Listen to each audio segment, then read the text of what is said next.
রাজধানী জুড়ে বিশেষ নিরাপত্তা জোরদার করেছে প্রশাসন। অতিরিক্ত সতর্কতামূলক ব্যবস্থা হিসেবে বিশেষ করে গুরুত্ব দেওয়া হয়েছে 3.5 ঘন্টাকে।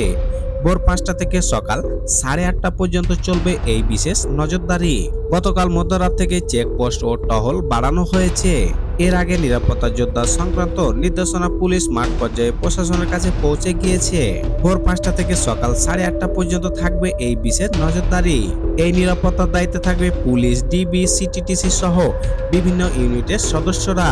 পুলিশের তেজগাঁও বিভাগের ডিসি ইবনে মিজান একটি জাতীয় দৈনিককে বলেন, ভোর 5টা থেকে 3.5 ঘন্টা বিশেষ নিরাপত্তায় থাকবে পুরো রাজধানী। তবে প্রতিদিন 24 ঘন্টায় টহল ও চেকপোস্ট থাকছে। তবে এই 3.5 ঘন্টাকে গুরুত্ব দেওয়া হয়েছে। বিশেষ করে মলমপাটি ছিনতাইকারী ও নাশকতাকারীদের বিশেষ করে ভোর সময়টাকে বেছে নেই, কারণ সে সময় রাস্তাঘাট জনসমাগম কম থাকে।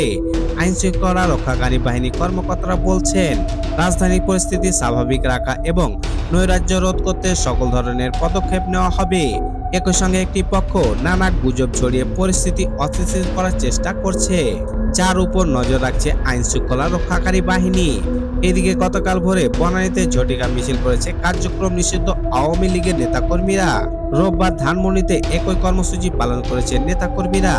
বনানীতে মিছিলের ঘটনায় এসআই আবু তাহের মামলা করেন, 2 জন গ্রেপ্তারও করা হয়েছে। একাধিক সূত্র জানায়, রাজধানী পরিস্থিতি নিয়ে কয়েকটি বৈঠক হয়েছে। ছিনতাইকারী, চুরি ঠেকানো, কিশোর গ্যাং সহ যারা আইনশৃঙ্খলা পরিস্থিতি অবনতির কারণ হতে পারে তাদের উপর নজরদারি রাখতে বলা হয়েছে প্রশাসনকে। রমনা বিভাগের ডিসি মাসুদ আলম বলেন, অপরাধীদের নির্বিঘ্ন চলাচল রুখতে বাড়তি নজরদারি ব্যবস্থা করা হয়েছে। টহল, চেকপোস্ট ও দায়িত্ব পালনে অবহেলা পেলে ব্যবস্থা নেওয়া হবে। মোহাম্মদপুর, ধানমন্ডি, হাজারীবাগ এলাকার অপরাধীদের বড় অংশের সঙ্গে শীর্ষ সন্ত্রাসীদের সম্পৃক্ততা রয়েছে। তাদের অনেকে সাম্প্রতিক জামিনে মুক্তি পেয়েছে।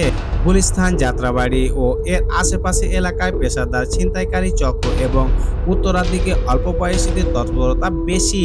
এসব কিছু রোধ করতে এই বিশেষ ব্যবস্থা নিয়েছে প্রশাসন। যদিও হঠাৎ এই নিরাপত্তা জোরদার করায় জনমনে নানান প্রশ্ন জেগে উঠেছে। কেউ কেউ এইভাবে উদ্বিগ্ন হচ্ছে যে দেশে কি বড় কোনো অপ্রীতিকর ঘটনা ঘটতে চলেছে। তবে আইনশৃঙ্খলা বাহিনী জানিয়েছে, জনগণের নিরাপত্তা এবং অপরাধীদের দমনের জন্যই এই ব্যবস্থা নিয়েছে প্রশাসন।